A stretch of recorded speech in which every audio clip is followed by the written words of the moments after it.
Hi, happy Monday. What I'm talking about today, where did I write some notes for myself? Where did I? Oh, here they are.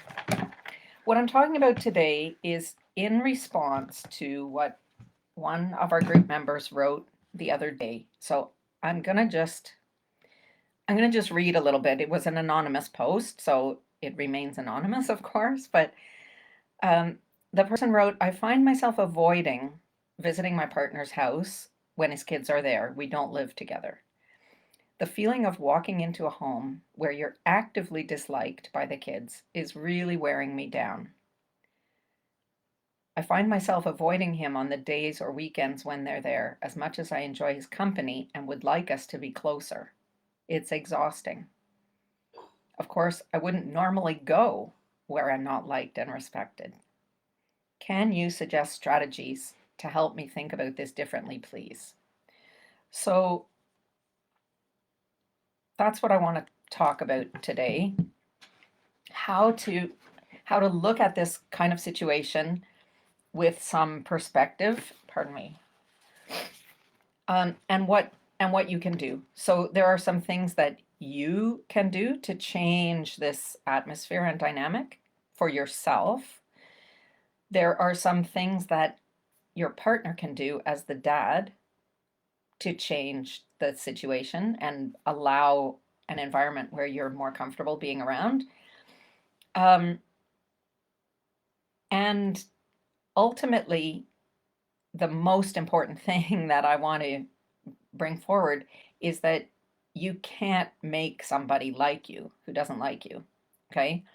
What we're talking about here is generally a situation where the kids have some kind of investment in not liking you. They're either being prompted by their mom to reject any girlfriend that their dad is around, um, or they are um, poking their dad to offer some kind of parenting that he's not stepping into. Um, but, it's not your job to make anybody like you. And of course, it is really important uh, for most of us, unless you're made of stone, to be with people who like you. It is not nice to be around um, kids who don't like you. And having said that, there are plenty of relationships that function where you just don't spend that much time with the kids. This would be particularly common where you are together with someone who has adult children, because adults get to decide who they like and don't like being around. um, that's just a thing. And you can imagine, if you think about it from your perspective for a moment, if one of your parents were to pass away, or if your parents were to get divorced, and I imagine many of you have parents who are divorced, but try to imagine a situation where every time you have an opportunity to be with, let's say, your dad, his new wife or girlfriend is there. She's there at all the family events, she's there at all the weekend dinners. She's there all the time, and you never get any time with your dad anymore. You never get to just sit around and reminisce about your mom or whatever you would like to do, because someone else is there. Someone else is there who is not maybe appropriate to be hearing the intimate things that you would like to be sharing. Okay, so it's not in your control that the kids like you, but there are many things that you can do to shift this dynamic so that they feel more free to respond to you in an authentic way. So, the first thing to ask yourself, sorry, I'm just going to look on here and make sure that I'm really truly live, because it just never, yeah, there we go. Okay. So yeah, pop on and say hi if you're here, and of course, if you have any questions, for sure, I'm happy to answer them. It's important. So as I said in the little blurb underneath the post that I put, um, It depends, right? This is such a complex situation, and it's going to be different in every single instance. So it depends on a lot of things. It depends how old the kids are. It depends how long the dad has been divorced. It depends on how high conflict or not is the relationship with the bio mom. It depends on the personality of the kids. And I have dropped, I'll do it again, but I dropped a link to a PDF that I made a few years ago. Hi, Alicia and Tamara. I dropped a PDF called Playing Hard to Like 10 step kid personalities, difficult personalities, and how to get through to them. So, it's really short, but it's just a few sentences about some different personality types, the spoiled child, the entitled child, the disrespectful child, the rude child, the withdrawn child, right? The anxious, frightened child. Just a little bit of boilerplate advice about how to approach different kinds of kids to get the most out of the relationship that you can have. But it's really important to be clear. What do these kids want from you or need from you, which are kind of different things, but I'm not going to be too precise about that right now. But all kids who are in a stepchild dynamic where, everybody here is in the same situation. It's the dad of these kids who is dating or married to someone who is not their mother. So, what do they need from such a person as you in their lives, right? I think that what they all need across the board is to feel secure in their connection with their dad, to feel that they are not competing with you for time, attention, or love, affection. Those are the things. So if you're going to be around and dad is going to be distracted from being with the kids by you, and by you also, wanting to interact with him. Sorry, the dog. Hang on a sec. You come in and then leave me alone. Yeah, if they feel that there's some kind of competition happening, and it might not be coming from you, but it could totally be coming from dad, who is paying attention to you, while they are looking to him for 100% of the attention. That can be a problem for them, and it's not due to any, ill will from you. It's just the situation. So knowing what they need, okay, like the best possible thing that you can do for them, or the best person that you can be to them, someone who enables the best relationship with their dad that they can have, who helps them to be more in contact with their dad, who potentially helps their dad to be a happier, more stable person. But of course, that's happening in the background, and they won't be aware of that for a long, long time. I think my own stepkids are really only just starting to twig to that element of who I am for them, and we're almost 20 years into this story. So I'm going to just riff a little bit on what I said, the PDF that I have given access to from some years ago. It's from like 2018 or something. It's from a long time ago. But playing hard to get is a thing that, it's kind of a cliche, but we know how to do that. There's a kind of a tease instead of a fire hose. And I made this analogy one time too, that you want to be like a sprinkler, like a little bit of you sprinkled around, and not a fire hose of intensity. Okay. So playing hard to get, what does that look like with kids? And again, it's going to be different no matter what the ages are. Kids under 5 are usually pretty agreeable to be with any adults that pay attention to them are okay. They might be badly behaved, but that's not the same as showing that they don't like you. Generally speaking, preschool age kids don't act out like that. So, um, definitely teenage kids are going to act out like that. And in between, elementary school age, there's going to be a spectrum according to their personality and all of the other things that I already said. Um, so, playing hard to get is making them curious about you, to give them just enough of you so that they want to know more. And part of that is done by being um, somewhat unavailable. That is to say that you're not, um, if you live there, of course, it's a different story than when you're visiting.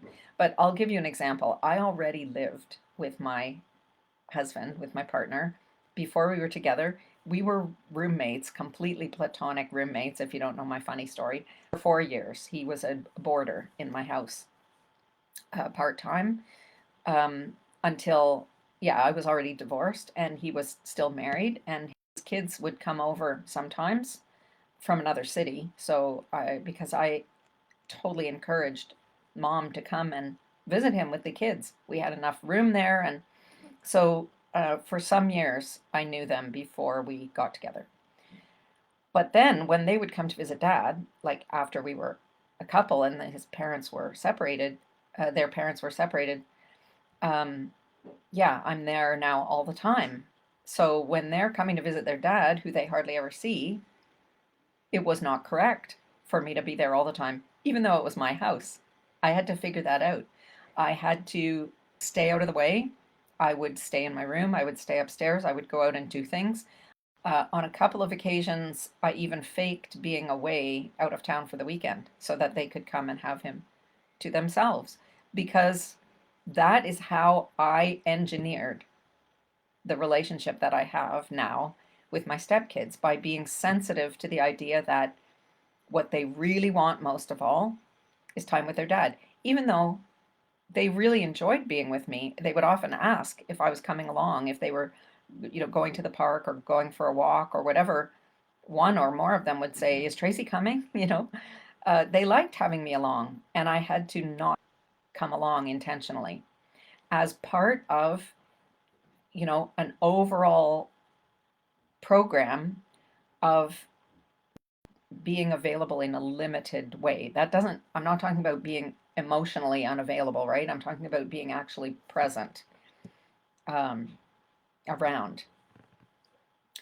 Uh, so, as I suggested to the person who made the post in our group, when you're starting out meeting the kids of a new partner, it's not a bad idea to go, to meet for a short time, for ice cream somewhere, or to go over and say hello and hang out for 15 or 20 minutes and leave. You want them to integrate the idea that you are not a threat to them having all the time that they want with their dad. You are not going to hog him from them. You're going to show up and be interesting, and make them curious and then go away, so that they want to know more about you. They want to have more opportunities to see you. And, well, this is Tad's girlfriend. Like, I hardly know anything about her. I wonder what she's like. You want them to want more of you because you left before they were ready for you to say, okay, that's enough now, right? You want to be somehow desirable in the sense of, what value do you add to them? I mean, we know what value you add to your partner, but what value do you add to them from their perspective? Because they're not really looking for another family feeling the way dad probably is, the way you might be. Uh, Many of us here have no children of our own. I happen to have a daughter who is about 10 years older, give or take, than my stepkids. So um, I had already been through all of that, and I didn't have an inner longing for a kind of family feeling. But of course, as the years went by, they are my family, and I do like to have um, family events and a family feeling. But what do they want? What is it that they want? Because I know I heard my middle stepson say so many times that what he wanted was to have a regular family, an ordinary family, and not the weird messed up family that he thinks is different from all the other families. So they're not looking for like a fake replacement family feeling. They're actually not. What they want is the most functional time with their dad that they can possibly have.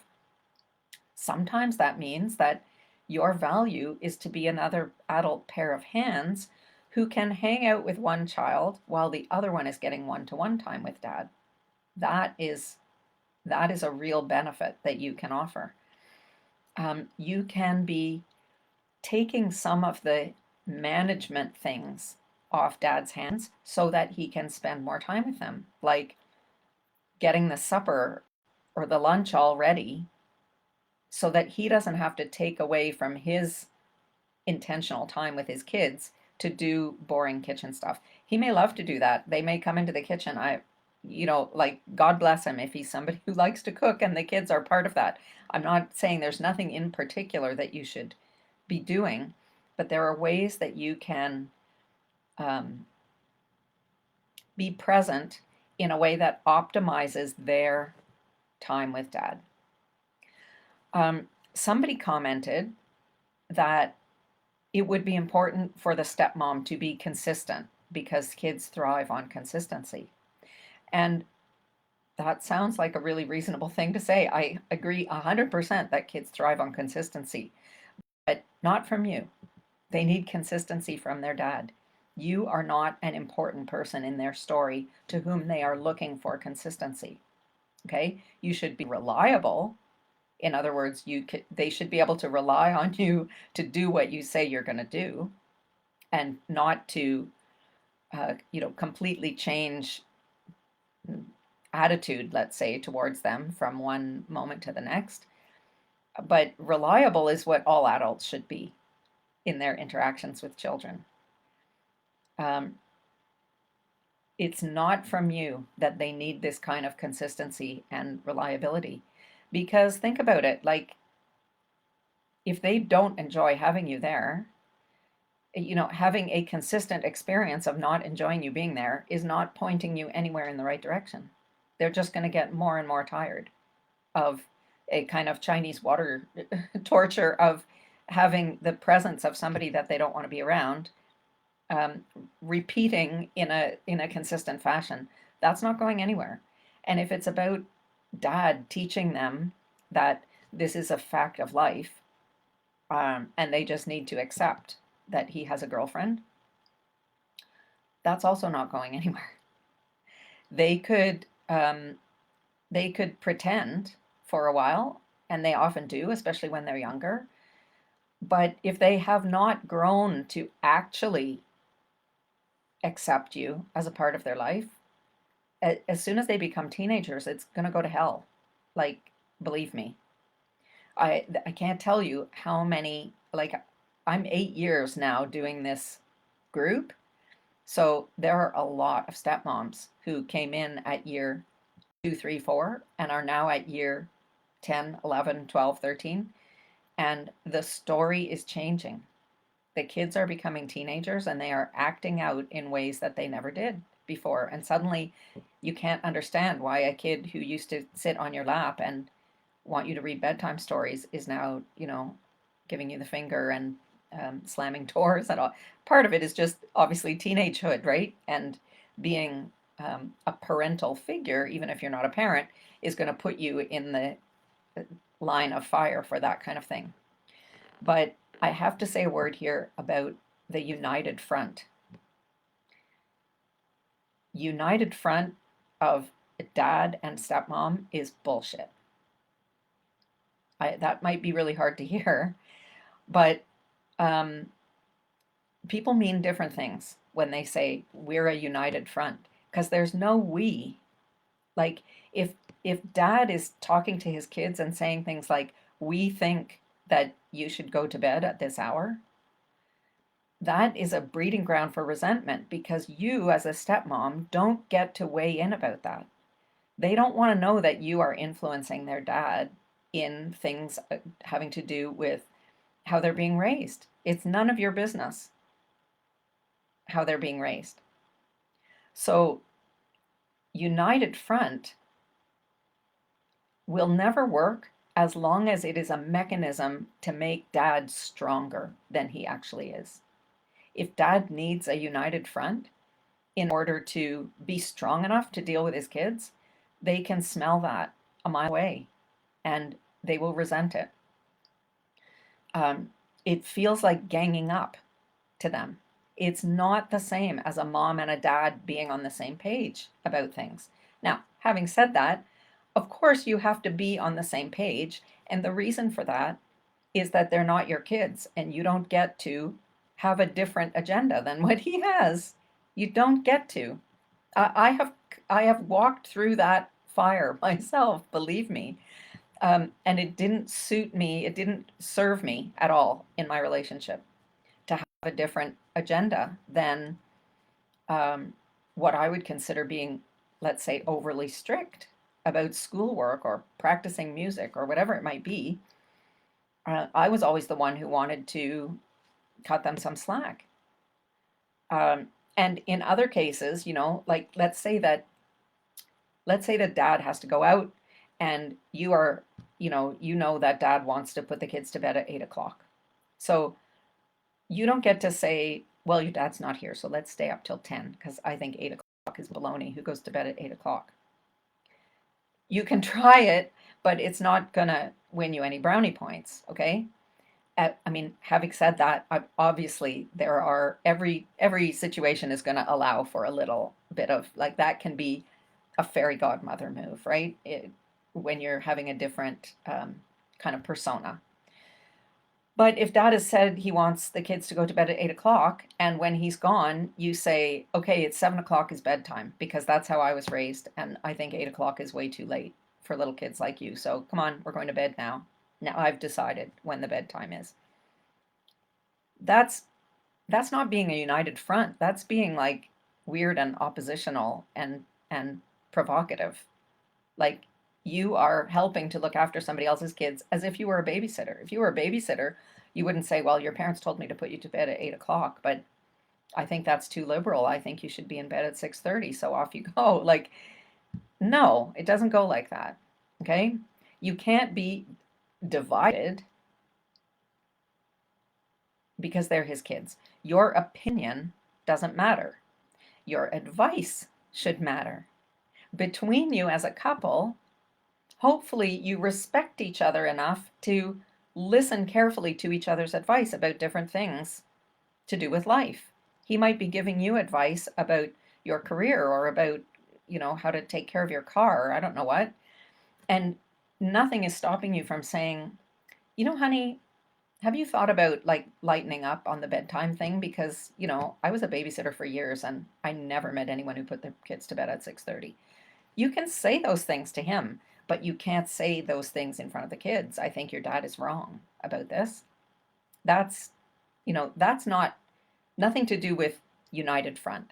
When I hear people talking about being a united front with the kids, I cringe because it means that you're standing there together being like an impenetrable wall of adults who are going to impose something. And there's no we. I cringe when I hear people talking about, we put our kids to bed at 8 o'clock, or, we're sending our son to a private school because we think that's the best thing for him or whatever.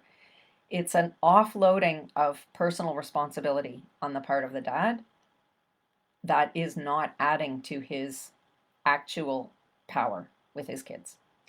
So, getting back to the original topic,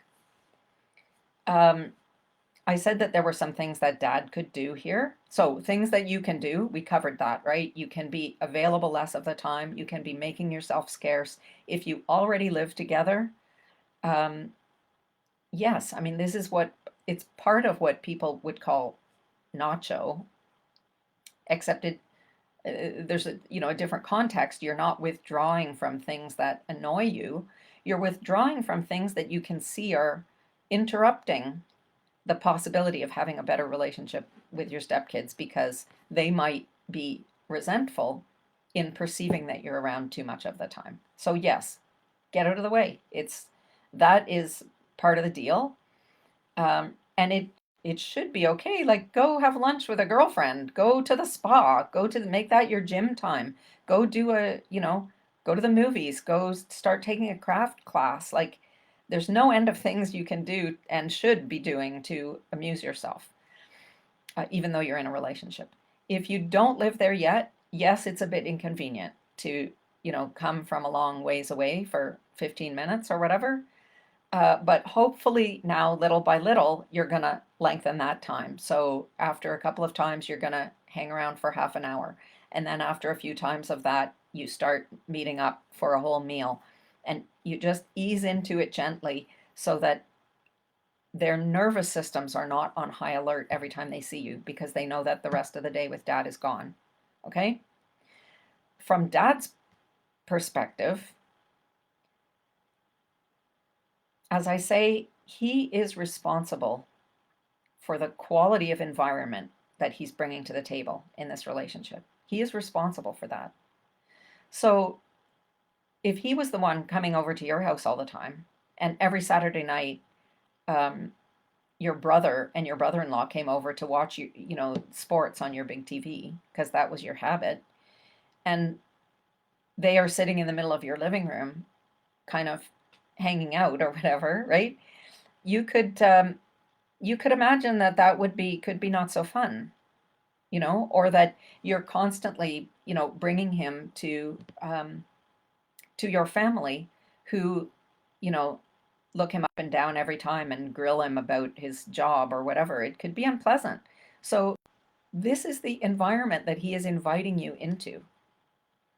And if he's not going to make it pleasant for you, maybe you're not going to hang around. Like, that's a thing that he has to be in charge of. Now, in the context of short visits with you, it is a fatherhood move to insist that his children display good manners to somebody who's coming over for a short visit. That's a parenting move.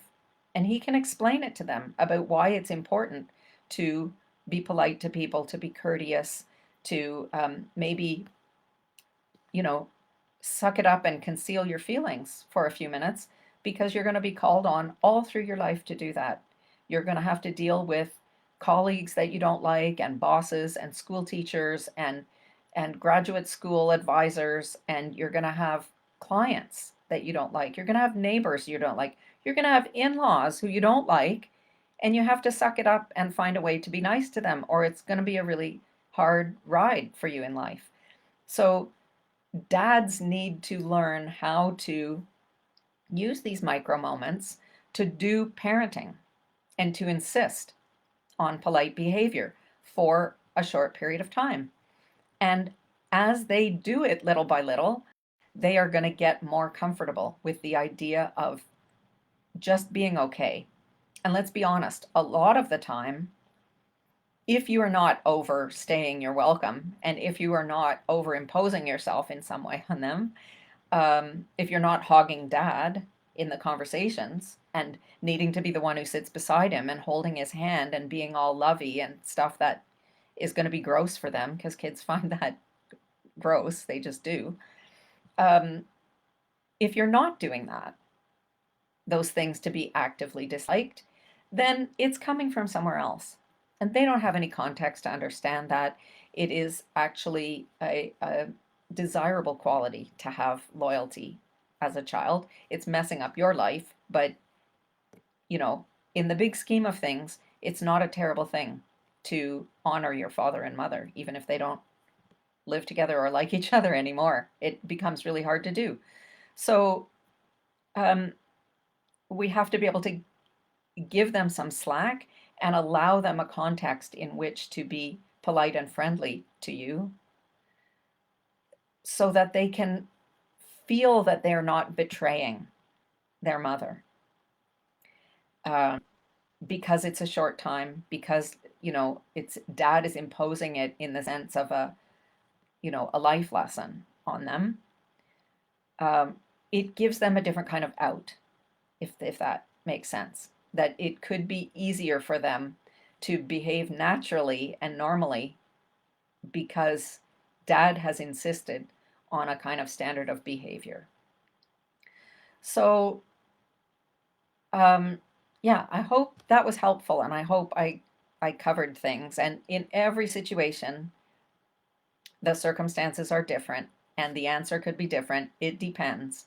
But I hope that we were able to unpack some different aspects of this so that you can